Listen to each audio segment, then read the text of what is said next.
दोस्तों स्वागत है आपका एक बार फिर से हमारे चैनल मार्कंडे में।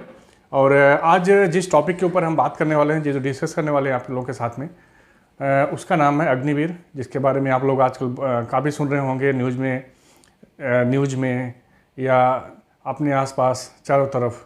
क्योंकि बच्चे लोगों में जब ये कानून पास हुआ तो बच्चे लोगों में एक पैनिक क्रिएट हुआ, और क्योंकि इसकी पूरी जानकारी ना होने के कारण, इस कानून के बारे में पूरी जानकारी ना होने के कारण, और हम एक बार पूरी तरह से कंफर्म कर देना चाहते हैं कि हम किसी भी तोड़फोड़, किसी भी हिंसा या किसी भी आगजनी के सपोर्ट बिल्कुल नहीं करते हैं।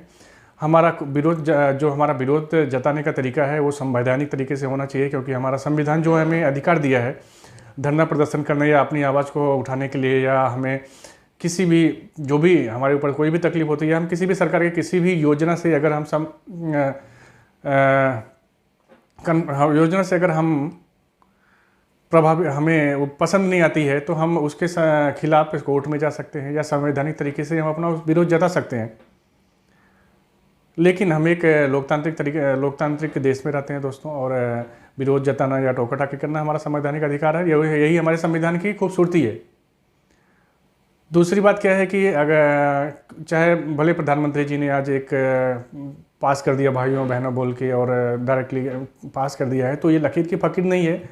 बहुत सारे साधन हैं, जैसे कि कोर्ट है या हमारा संविधान है, जिसके थ्रू हम जाके माननीय न्यायालय के सामने भी जाके हम इस कानून के विरोध में अपील कर सकते हैं।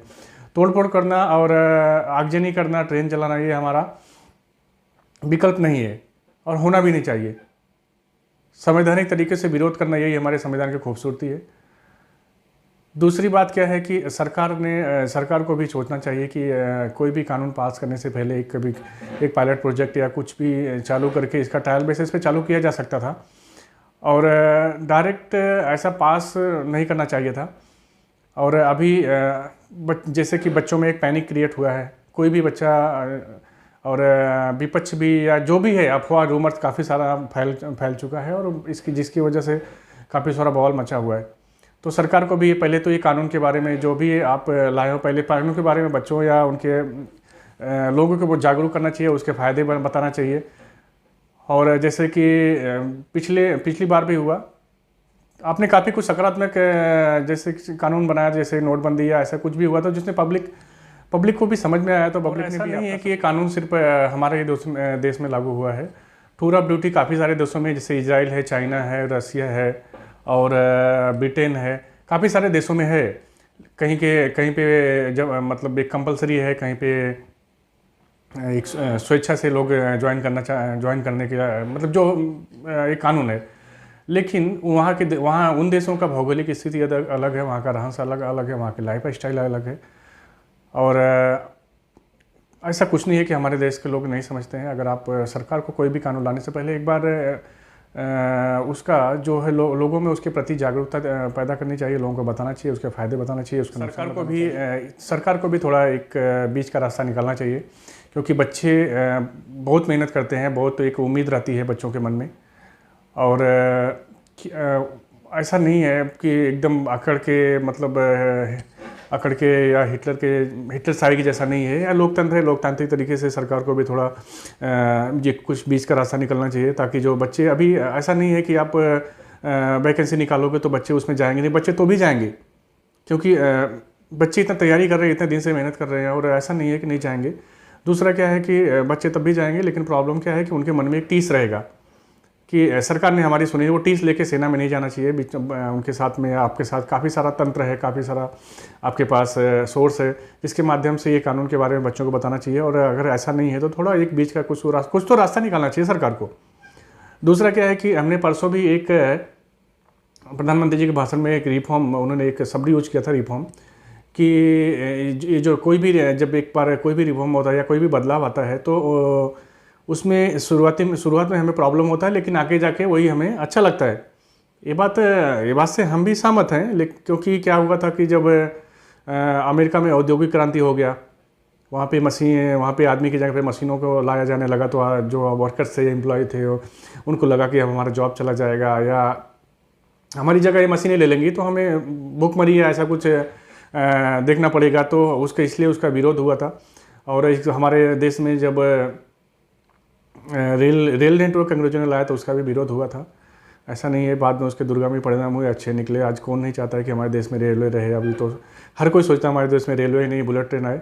लेकिन प्रॉब्लम क्या है कि एक जो पैनिक क्रिएट हुआ है, सरकार ने एक अचानक से जो फैसला लिया है, भले वो आपने कितने दिन से उसकी तैयारी किया है, लेकिन सर जो अभी अचानक से बच्चों के बीच में आया, तो जो बच्चों की एज है उसमें एक इतना कुछ सोचने से मतलब उतना वो डिसीजन मेकर नहीं होते हैं इस स्टेज में, तो उनको एक पैनिक जो क्रिएट हुआ है वो सरकार को समझाना चाहिए। और उनके साथ में उनका हमारे देश में काफ़ी कुरीतियों के खिलाफ भी जब भी कोई कानून आता है तो उसका काफ़ी सारा विरोध हुआ है, या कहीं भी किसी भी देश में होता है तो जब लोग उसको धर्म से और क्या कहाँ से जोड़ के देखने लगते हैं। और जैसे कि हमारे देश में सती प्रथा का था, जैसे उसमें क्या था कि जैसे एक देश दूसरे देश के ऊपर आक्रमण या हमला करता था, तो वो अगर वो देश हार जाता था तो वहाँ पे क्या होता था कि जो औरतें थी वो अपने आत्मसम्मान के लिए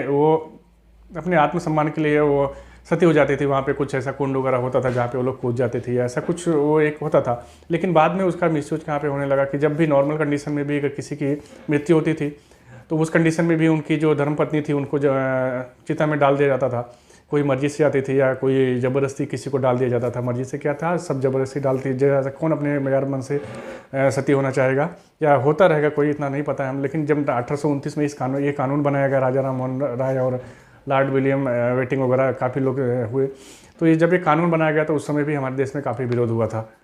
दोस्तों जो लोग भी आर्मी वगैरह या जिसकी भी तैयारी कर रहे हैं उसकी पूरी मेहनत से करिए, और लेकिन ये जो आगजनी है या ऐसे किसी भी मामले में ना पड़े, क्योंकि एक बार FIR वगैरह में या थाने वगैरह में नाम आ गया तो बहुत दिक्कत हो जाती है। और पूरी तरह से तैयारी करें, और अगर आपको विरोध ही करना है तो संवैधानिक तरीके से करिए। अगर संवैधानिक तरीके से करेंगे तो जो पूरा देश आपके साथ खड़ा रहेगा। अगर आप कोर्ट या ऐसे किसी माध्यम से करेंगे जिससे कि पब्लिक को तकलीफ ना हो, और जो प्रॉपर्टी है पब्लिक की उसकी तोड़फोड़ ना करें, क्योंकि प्रॉपर्टी पब्लिक की जो है वो हर किसी की है, किसी के घर की नहीं है, किसी अकेले की नहीं है। तो आप प्रॉपर्टी अगर पब्लिक की नुकसान कर रहे हो और ट्रेन जला रहे हो तो ये पूरे देश का नुकसान होता है। और ऐसे लोग जो भी ऐसा काम करते हैं दोस्तों, ये ट्रेन जलाना या ऐसा कुछ, वो मैं क्लियर वो कहना चाहता हूँ कि ऐसे लोग सेना में जाने के लायक नहीं है। अगर आपको विरोध ही करना है तो लोकतांत्रिक तरीके से करिए। क्योंकि सेना, आपको भी पता है कि सेना के प्रति जो है हर नागरिक से एक संवेदनशील होता है, एक अलग ही रिस्पेक्ट और एक अलग ही इज्जत उनको दी जाती है। तो आप जो उसकी वो जो गरिमा है उसको ठेस पहुंचाने की कोशिश ना करें। और सरकार से मेरी यही उम्मीद है, यही अपील है कि कृपया एक बार ये कानून के बारे में बच्चों को जागरूक करने की कोशिश करें और एक बीच का रास्ता निकालें, जिससे कि हमारी जो बच्चे हैं उनका भी सरकार पे भी एक विश्वास बना रहे, और एक टीस लेके, मतलब एक दिल में ना एक दर्द लेके सेना में ना जाएं, एक अच्छे से खुले दिल से सेना में जाएं और देश की सेवा करें।